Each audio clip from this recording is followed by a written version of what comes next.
Amigos de Cinaparte, ¿cómo están? Yo soy Kike Aquije y les doy la bienvenida a una nueva entrevista en el marco del 24 Festival de Cine de Lima. Ahora vamos a tener el gusto de conversar con Wilfredo Medina, quien es director de la película documental Volver a Vivir, que se encuentra en competencia oficial dentro del festival. Hola Willy, ¿cómo estás? ¿Qué tal? ¿Cómo está? Buenas tardes, Enrique. Bienvenido, ¿cómo estás Willy? Gracias. Bueno, Bien, bien, aquí. quería empezar preguntándote cómo se germina esta película. ¿De dónde nace tu motivación para contarnos una historia que ahora nos explicarás un poco, bueno, que es algo dura y parte de nuestra historia, ¿no? Sí, bueno, el año 2016, más o menos a fines de noviembre, estaba por Tipo, por Pangoa, y me entero que se iba a realizar una exhumación de los asesinados de los 90 en un centro poblado que es la Grande de Sonomoro, y me case la inquietud y empiezo a investigar, a ver, soy comunicador social de carrera, periodista, y empiezo a investigar y veo que primero quise hacer una nota informativa nada más, pero veo que no era para una nota informativa, sino que tenía que ahondarse más, ¿no? El tema y por qué después de 26 años recién iban a dar la exhumación los fiscales en este caso, y empecé a conversar ahí con las autoridades y con los sobrevivientes, más que nada, que estaban llegando, porque la exhumación iba a empezar, si no me equivoco, creo que el 5 a 6 de diciembre del 2016, y iba a tener como una semana, semana y media, ¿no? De acuerdo a su protocolo en ese entonces. Entonces, y empiezo a registrar y a encontrarme con los sobrevivientes que no estaban viviendo ahí, bueno, estaban uno que otro de repente, pero otros vivían de otros lugares que ya después de la matanza se habían ido. Es ahí donde me identifico con ellos porque de algún modo también yo, por parte de mis padres, he sido víctima del terrorismo en ese entonces, y ahora como comunicador, que ¿por qué no puedo hacer conocer esta historia? Que lamentablemente en esta parte de la selva central del Perú casi nunca le han dado tanta importancia, ¿no? No le han dado importancia y es ahí donde nace pues este proyecto y este documental Volver a Vivir, que prácticamente ha demorado 3 años, ¿no? En poder terminar. Y esta es también tu ópera prima. Antes has realizado un corto. Entonces me hace pensar si siempre estuviste, digamos, a la espera de contar una historia documental o quizás tenías en plan hacer una ficción y se dieron las cosas así. Bueno, yo he escrito dos guiones de ficción. Uno es El Mochilero, ahora, bueno, se le cambió el nombre del otro Mochilero, y el otro es El Molino, que el año pasado, el año pasado ha quedado en el DAFO como, ha pasado a la final como finalista, ¿no? Al pitch, pero hubo algunas observaciones y bueno, se quedó ahí. Pero no, de eso he hecho otros documentales como Poyen, El Otro Lado del Mundo, que está por Río Tambo, documentales de aquí en Junín, Libre de Analfabetismo, documentales cortometrajes, lógicamente, ¿no? Que Ajá. de algún modo han sido financiados por el gobierno regional, por los gobiernos locales.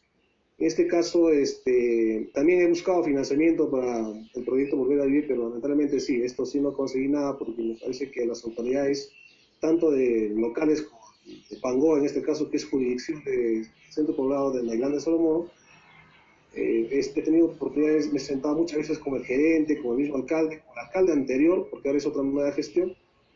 Me dijeron que sí, pero después no se consiguió nada. Entonces también me acerqué al gobierno regional de Junín porque yo quise hacer el documental ya complementar, muy parecido a esto les pasó a Chiriari, que es una comunidad nativa que está en ese entorno, de ahí más o menos a 40 minutos. Hay otra comunidad, Yaninapango Mapotoa, que está a una hora de ahí al fondo, cerca a Línea de Vizcatán, que estaban repoblando, volviendo a la gente, pero el tema presupuestal era muy importante.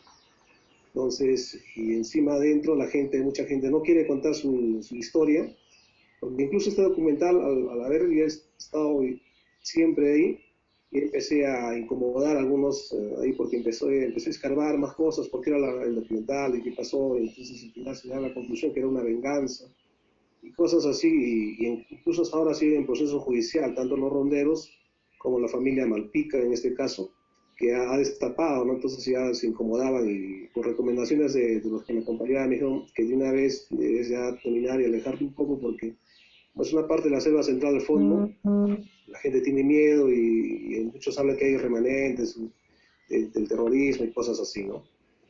Claro, justamente te iba a preguntar qué tan arduo fue, ¿no? El acercarse a este espacio y a las personas a que quieran hablarte o contar sus historias.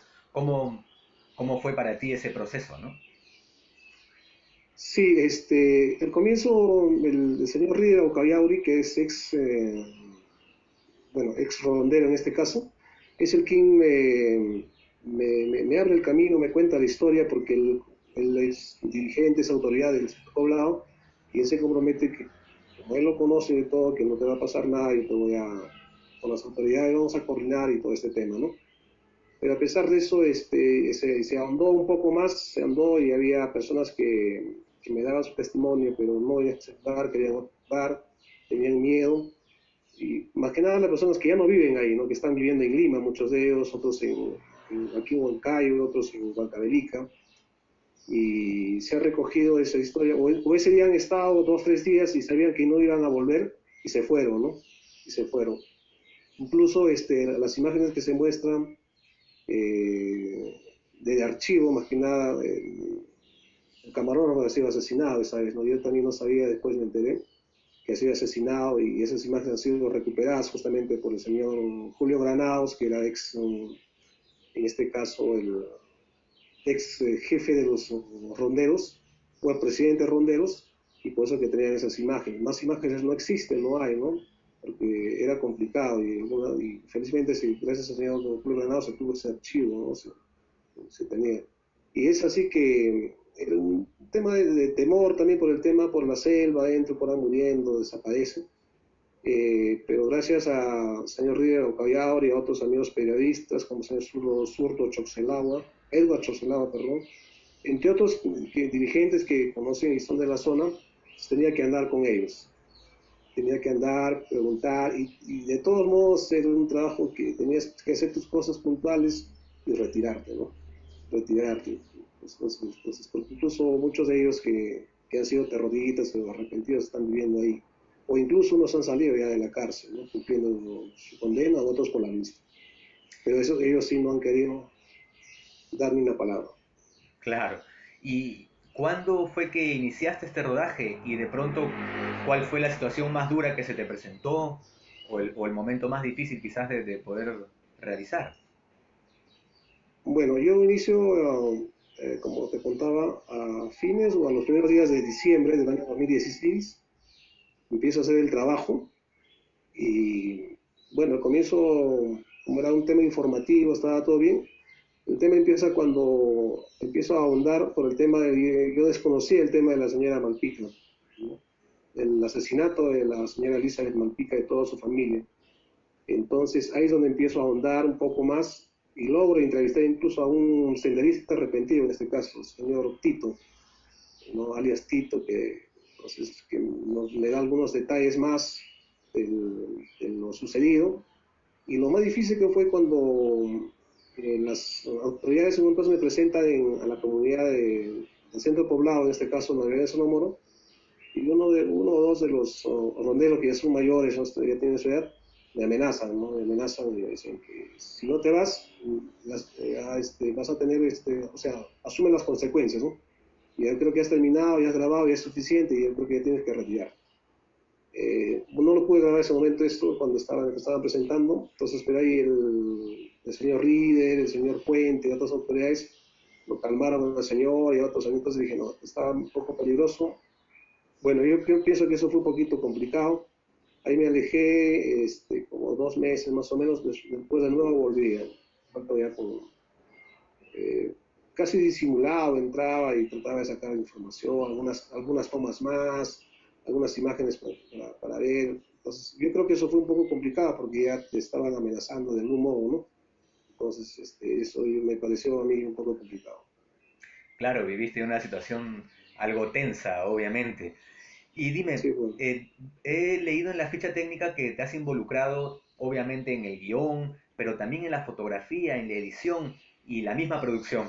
son muchas cosas y yo quería saber si así te lo planteaste desde un inicio o es que se dio en el camino que tuvieras que involucrarte cada vez más en todos los aspectos.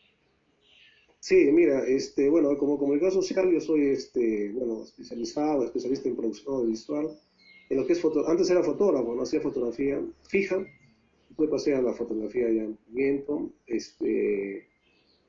bueno, he estudiado en la Católica, en el Centro Cultural Guión, me enseñó Augusto Cabá, es por eso que he escrito dos guiones de ficción, de largometrajes, y he editado el documental de Piero Solari, mi hermano María Paula, y también he hecho mucho trabajo de edición. Entonces, bueno, inicialmente, como te contaba, empecé a hacer el registro y busqué financiamiento, ¿no? Y al no encontrar ese financiamiento, entonces digamos que con el grupo reducido, con Luis Basilio, con Antonio Oscanova, el señor Edgar Choxelagua, el señor mismo Reader y ese pequeño equipo, empezamos ya a financiar prácticamente este proyecto porque ya nadie nos, o sea, no les interesaba, ¿no? No sé si es por temor o porque ya no quieren revivir el pasado, no sé. Y eso se les sustentaba bien, pero entonces ya no quedaba otra, ya no se empezaba y teníamos que terminarla. Entonces teníamos que concluirla y, bueno, pagar a veces pues a un equipo, pues, el tema que estaba viéndose, que estaban, las cosas estaban tensas, no se podía llevar mucha gente. ¿Ya? Entonces llevé a Anthony Medina, que es mi hijo mayor, y hizo el registro del audio, del sonido, ¿no? Entonces, o sea, ese equipo hemos tratado de terminar el proyecto, entonces, ya sin plata, con lo que hemos juntado, con lo que la comunidad de la isla de Somoro, del centro poblado, nos ayudó con algo, momento que nos cubrió pasajes, estadía, ¿no? Nosotros ya de nuestro bolsillo empezamos a hacer unas actividades como polladas, cosas así, para poder financiar y terminar este proyecto. Claro. Y dime, ya en el tema propiamente de la edición, ¿fue mucho lo que tuviste que dejar fuera, quizás testimonios que no pudieron entrar, o tú dirías que has podido incluir todo lo que querías poner en tu película? Bueno, en realidad se ha escogido algunos testimonios puntuales porque tenemos una gran cantidad de testimonios, son grabaciones de cada año que se ha hecho, ¿no? En realidad hemos tenido que reducir y dar a mostrar, como se dice la carne, lo esencial, ¿no? Que pueda mostrarse lo esencial, porque también mucho, o sea, todos los testimonios que se escucha es como que se escogieron ellos que están hablando por los demás, porque es casi parecido, casi lo mismo, que en diferentes circunstancias, lógicamente, ¿no? Lo que ha sucedido. Entonces, como no hay otro material más que los testimonios de que ellos estaban y habían vuelto por la exhumación, después de eso ya no se les volvía a encontrar, era ya complicadísimo. Entonces, se tenía que aprovechar en esa semana, más que nada, los testimonios puntuales. Después volvieron, algunos al próximo año volvieron justo para el 12 de abril, por el tema, más que nada, buscando si es que el Estado le va a dar algo de dinero, porque no habían sido beneficiados. Entonces también aprovechábamos ahí, aprovechábamos y en realidad hay mucho material, pero como son puros testimonios, hemos tratado de sacar lo esencial para mostrarlo, ¿no? En este documental. Bueno, desde ya a mí me parece muy, muy bueno y muy loable el fin, ¿no? De contar esta historia, porque como dicen, ¿no? Somos un país muchas veces sin memoria, ¿no? Los jóvenes no Sí, pues. conocen de tantas cosas terribles que se han vivido y no para ahondar en ellas, sino para hacer hincapié en que no deben volver a ocurrir. Quería preguntarte también por último, ¿cómo ves el panorama actual en cuanto a la difusión justamente de los documentales? El año pasado, quizás supiste, ¿no? Hubo este documental La Revolución y la Tierra, que llegó a Sí. salas comerciales y ha sido un documental que, bueno, fue muy exitoso, pero esto no es algo típico, ¿no? En nuestro medio. Entonces, ¿tú crees que esto quizás dé puertas a que más documentales lleguen a la gente y que la gente se interese más quizás en ellos? Bueno, la realidad es que el público peruano mayormente está acostumbrado a un tipo de película norteamericana, un tipo de película alienada, y lamentablemente, pues, más que nada los documentales son como puestos a un costado, ¿no?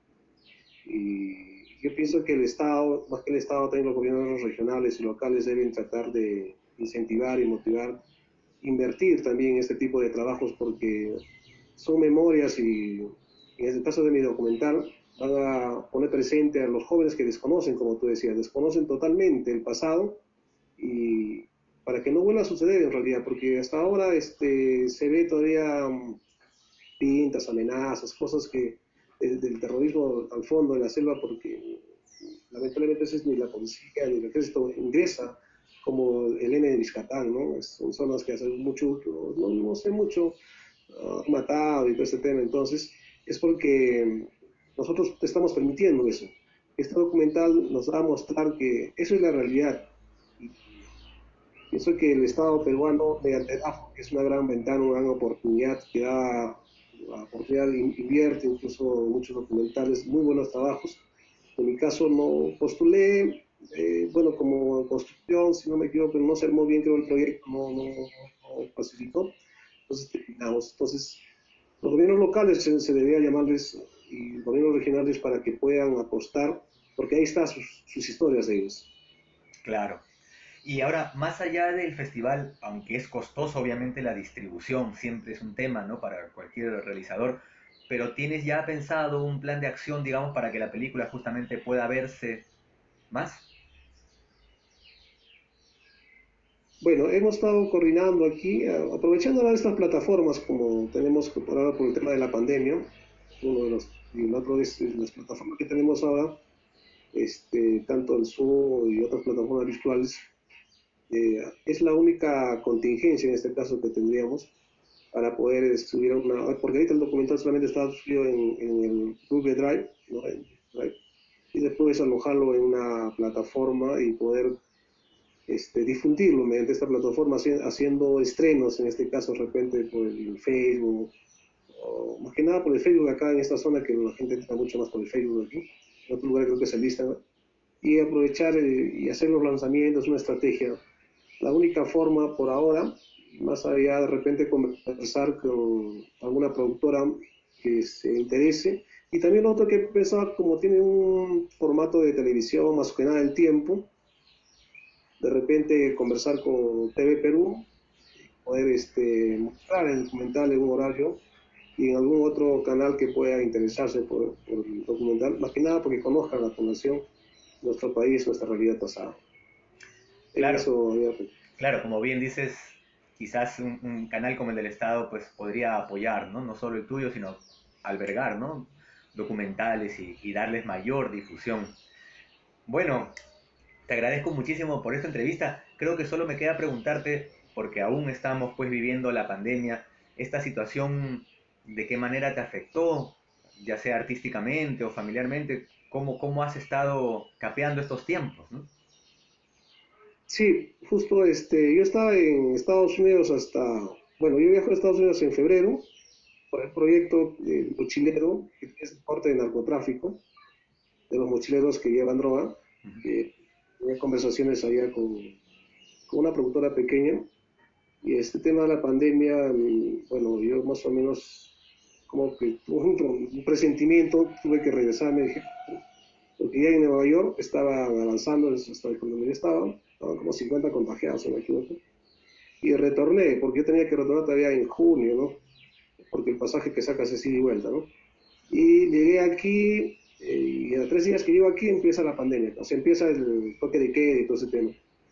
Y bueno, en realidad, a la familia, todos ha afectado bastante los proyectos, más que nada que tenía, se han quedado paralizados, se han truncado, más que nada en el extranjero, que se había invertido un dinero para poder, se había llevado la carta de producción y tantas cosas, entonces quedó prácticamente hasta ahora en nada, ¿no? Y ha afectado bastante, y acá tratar de sobrevivir con lo que sabemos, ¿no? Hacer bueno, estoy haciendo algunas consultorías vía virtual, vía remoto, que de algún modo nos está agenciando por lo menos para la comida y para estar bien y para, más que nada, poder cubrir los gastos básicos, ¿no? Y así estamos, Enrique. Sí, pues. Así es, sí, sí, estamos un poco paralizados, pero bueno, con la esperanza, como sabemos, de que todo volverá a cierta normalidad y poder ver, obviamente sería un gusto poder ver tu película en la pantalla grande. Te agradezco Sí, mucho, Willy, pues por esta entrevista y invitemos a todos, ¿no? A que se animen a ver Volver a Vivir.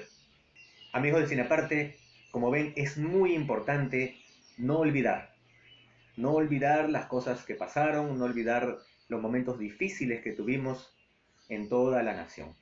Yo soy Kike Aquije y me despido por ahora, pero no te pierdas el resto de la cobertura de películas que vamos a tener del festival en su 24 edición, ahora desde casa. Si te gustó este video, compártelo, dale like, suscríbete a la página.